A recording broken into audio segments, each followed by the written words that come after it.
Hello again, this is the Dudley book, and today I'm going to be talking about the story of Dudley Priory. First of all, where are we? Priory Ruins is located within Priory Park, so we're only about 3 or 4 minutes walk to the northwest of Dudley Town Centre. Over to my right, to the east, is the hill with Dudley Castle on top, and over in front of me and to the left, about 150 yards, is Priory Hall. First of all, I suppose I'd better define what a priory actually is. A priory is basically a small-scale monastery. The one here at Dudley probably only had between 4 and 8 monks living and worshipping here at any one time in its history. But there were no limits in a priory on how many monks could be living and working there. A priory was always governed, controlled by somebody called a prior. That's why it's called a priory. Larger monasteries that we've probably all seen from films and so on and so forth might have been attached to an abbey or something like that. And they would have been governed by an abbot. But here at Dudley, it was a small scale monastery. It was governed by a priory. Sorry, a prior. Now, generally speaking, with the larger monasteries, where an abbot was in charge, you needed a minimum of 5, 10, 12 monks in residence at any one time. As I said, there was no specific limitations, small or large, as to how many monks needed to be working and living and worshipping in a priory for it to be classed as one. Dudley Priory was actually part of what was called the Cluniac order of monks. They were called that because their headquarters was in a place called Cluny, which is in southeastern France. Now, unlike most of the other orders, the Cluniacs only had one abbot for the entire order, and he was based at the abbey in Cluny in France. All other bosses of all the Cluniac priories were classed as priors, irrespective of how big that particular priory or monastery was. There is a larger one, a Cluniac priory, over at Muchwenlock in Shropshire. There's a lot more of it left there, and that was the next one up in the pecking order to the Cluniac Priory here. This priory was actually dedicated to St James, so it's highly likely that before the priory was built, there was probably some kind of religious site or monument about here dedicated to St James. The first prior of this particular place was a fella called Prior Osbert, and he was actually sent from Wenlock, though all the monks involved were probably recruited, for want of a better word, locally here in the West Midlands. Now, the thing is, because the Cluniacs were governed from France, they were sometimes called or referred to as alien priories because they took their orders from another country. Now, that was fine. Alien monks, alien priories. But later on, and I'll get to this later on in the video, later on in their history, the fact that they were governed from France did cause some problems. Now, I've explained where we are by today's standards, but why was this particular site picked to build the priory on? Well, it needed to be flat, obviously, just like in modern buildings. The flatter the ground to start with, the easier it is to build, whether that's blocks of flats, houses, factories, whatever. It was flat, and also we know that there were 3 streams that wound their way down to this area where we are now. Now, streams were very important when you were thinking about building a priory, because you needed access to fresh water all the time. Most of us know, of course, that in the medieval period, it wasn't a good idea to drink fresh water very often because of all the possible infection in it. But you'd still need the water to brew your beer, wash all your clothes, and also for swilling away all the sewage that would have built up in a community like this. Monks were very good at water engineering. So what I mean by that is they would basically dig what in essence was a small canal from a water source, such as a stream or a river, and they would dig that trench all the way to where they wanted the water to be. These artificial waterways were sometimes called leats. And as I said, all they'd do, they'd dig the trench, they'd put a sluice gate right at the end of it where the leat joins the main stream or river. And then when they needed water, they'd just lift the sluice gate up, a bit like a mini lock, really. And the water would come down and refill all your various storage areas and things like that. We do know, I'll go into this more in the next video when I talk about the actual architecture and archaeology of the place, but we do know that this entire site, the Priory, was surrounded by fish ponds. You could call them a moat, I suppose, but the moats weren't there for defensive reasons. They were there quite simply to have all your fish. So, because fish was a very important part of the diet, especially for monks, because a lot of orders, including this one, for most of their existence, weren't allowed to eat meat unless that particular person was ill. So, water for fish ponds, water for washing, water for brewing, and water for sewage. This particular site is protected by law, two levels of it. The first one is it's a grade 1 listed building. Now what that means is you're not allowed to alter any of this stonework or even repair it without specific permission from the local planning department. In this case, that's Dudley Metropolitan Borough Council, which is actually, the planning department is literally, as the crow flies, about 700-800 yards from here. So that gives it one level of protection.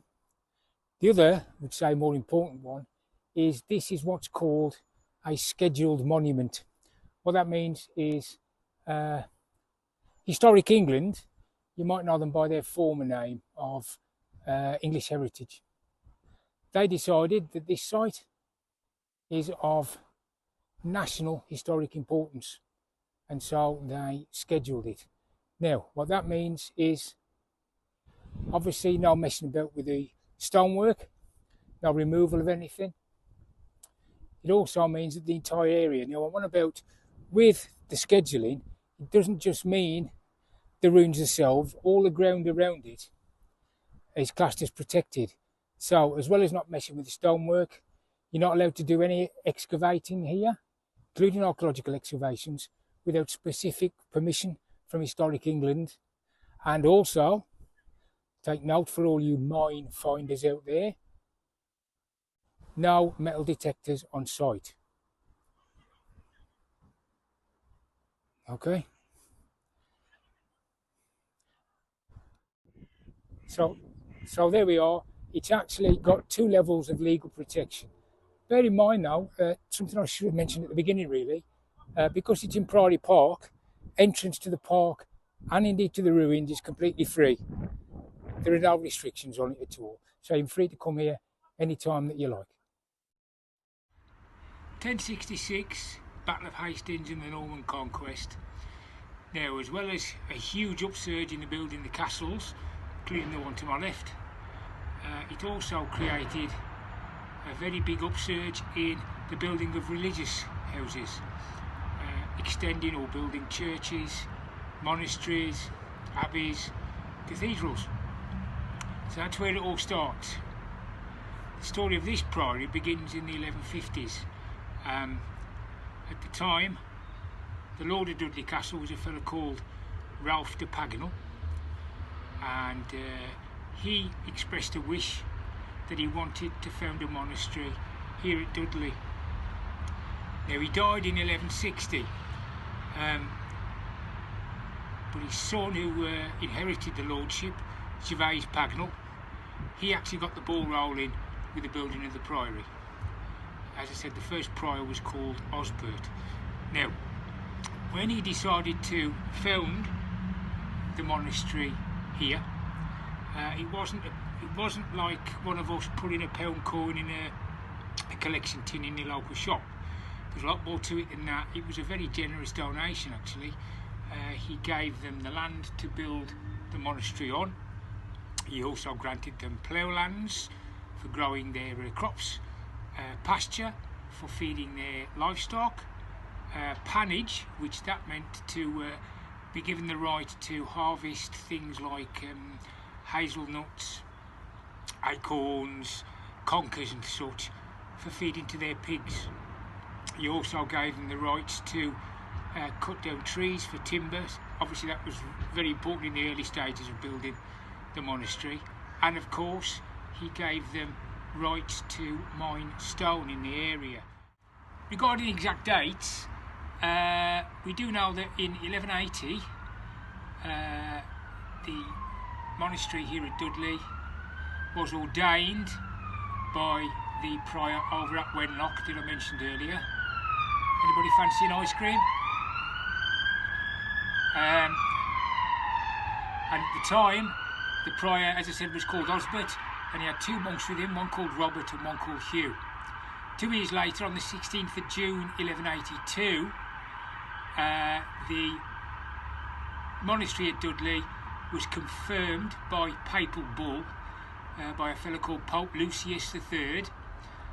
In other words, they then officially declared the monastery open, and by that time the prior had changed from Osbert to a bloke called Everard.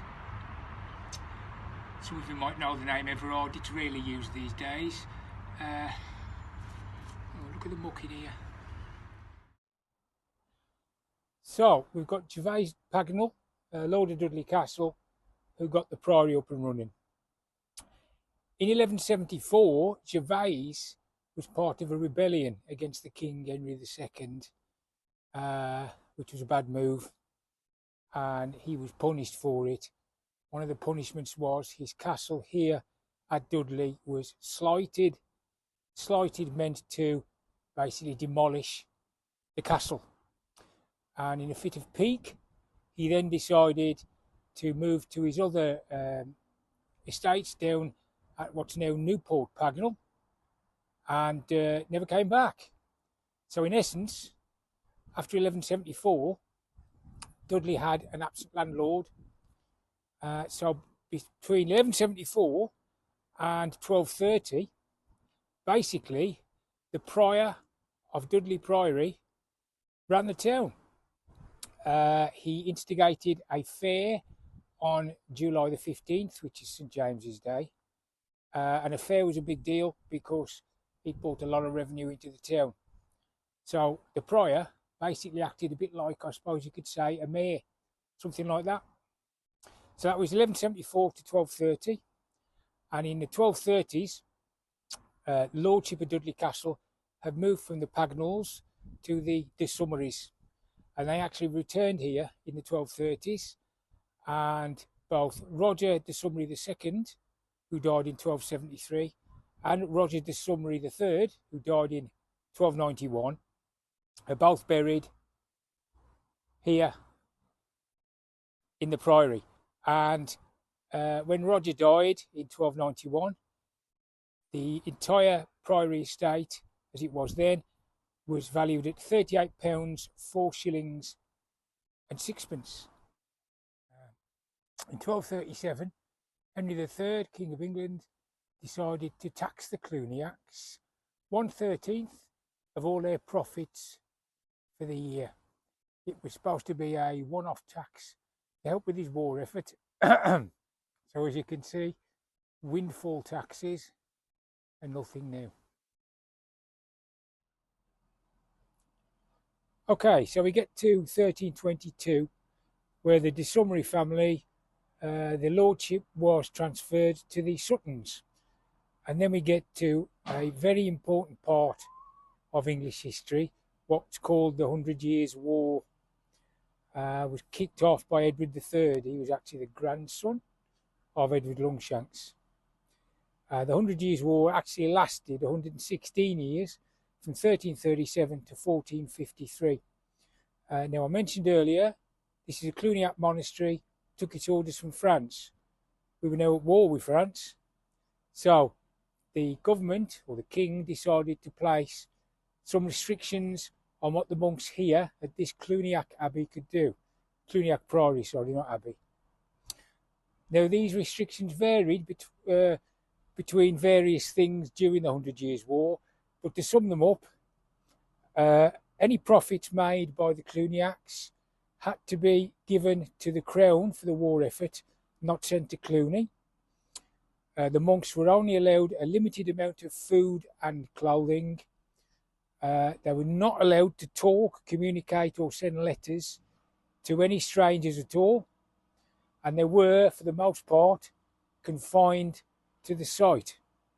And actually in 1376, they were actually directed by the king from now on to obey orders from the crown and not from Cluny itself. And eventually in 1394, the monastery officially broke with Cluny. So they were still classed as Cluniac monks, but they no longer had any day-to-day doings with Cluny in France. In 1325, the prior, Thomas de Chirug, was jailed for taking part in the Lancastrian rebellion against Edward II, and he wasn't released until October 1326. And in 1360, another prior was in trouble, Prior William of Leominster.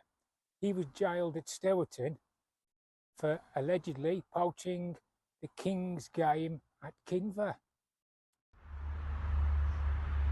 In 1532, John Sutton, the Lord of Dudley Castle, was forced to sell his property, and it ended up in the hands of a bloke called John Dudley, who later became Duke of Northumberland. And the Duke of Northumberland probably deserves a video all of his own, so I'm not going to go into details on this one. 1534, Henry VIII becomes King of England, and he starts what's called the dissolution of the monasteries in 1539.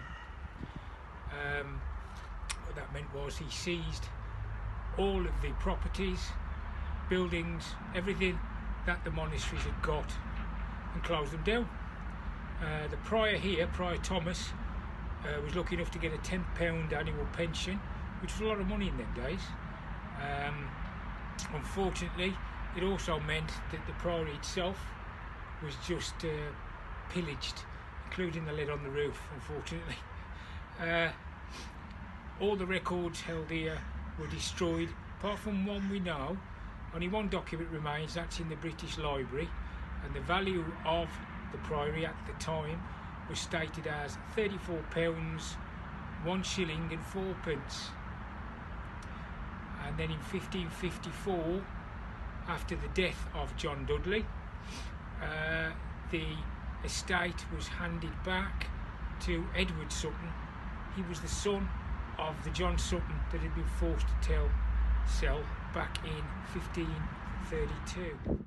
English Civil War. During the second siege of the Civil War, the garrison of the castle was royalists, commanded by Colonel Leveson, and Sir William Brereton, for the parliamentarians, commanded the town. Now, at one point, the besiegers were reinforced by 3 companies of the Shropshire Foot, who turned up days late because basically they hadn't been paid, so they mutinied and went on a drunken brawl around the area. And when they finally turned up, they were ordered to come down here to the Priory ruins to guard the place. Apparently this is where they kept a lot of munitions. Now the people up in the castle noticed that these people down here looked pretty switched off, hungover probably. They were fishing in the fish ponds, they were asleep, they were generally not very alert at all. So they launched a quick raid down from the castle down here to attack the besiegers, and what happened was, up in the town, the parliamentarians quickly sent down what we'd call these days a quick reaction force to drive the raiders off, which they eventually did. But there were casualties on both sides, as I understand it. The siege itself ended on the 13th of the 5th, 1646, and that was the end of that little episode. But it does mean, of course, that the Priory saw a bit of action in the Civil War. Now, after the Civil War, there was a gradual decline of the Priory itself, obviously, because it wasn't being used for anything special. But then we get to the Industrial Revolution, and we do know that at least two small-scale industries were set up here. In the 1770s, there was a tanners and thread makers built within the actual fabric of the building itself. And then in the 1790s, a steam mill was set up to polish steel from the town. Apparently they used to use ground glass to polish steel. What I'll try and do is put some pictures up of drawings of those buildings for you and show you where they're actually sited. Now in 1825, the last of those factories was demolished, and Priory Hall, just over the way there, was built. Now that included, when they built Priory Hall, it included landscaping all the area of what we now know as Priory Park. And one of the things they did, because they thought it was a good idea, is they basically extended the road from what we now call the Broadway straight through the Priory ruins to Priory Hall. I'll go into that more when I do a video about the actual archaeology and architecture of the Priory. They must have done it, I would have thought, because it looked like a great feature when you were approaching Priory Hall in your horse and carriages, to be able to drive straight through these ruins. So that was Priory Hall being built and the area being landscaped. And then back in 1926, Dudley Council bought all the land around here for building two new big housing estates, and they also took over Priory Hall and of course the ruins. Since then, not much has happened, let's be honest. It's now really a romantic ruin, but because Priory Hall's just across the way there, and that acts as Dudley Register Office, you very often get couples, once the ceremony's over, they'll come down here to have some lovely pictures took amongst the ruins. So it still has its uses. That's where we are now, and that, I suspect, is the future of Dudley Priory. It's a romantic ruin. Well worth a visit though, any time of the year. Remember, it's completely free, and you can have a nice walk around the ruins and try and take some of the atmosphere in. Hopefully this video will help with that.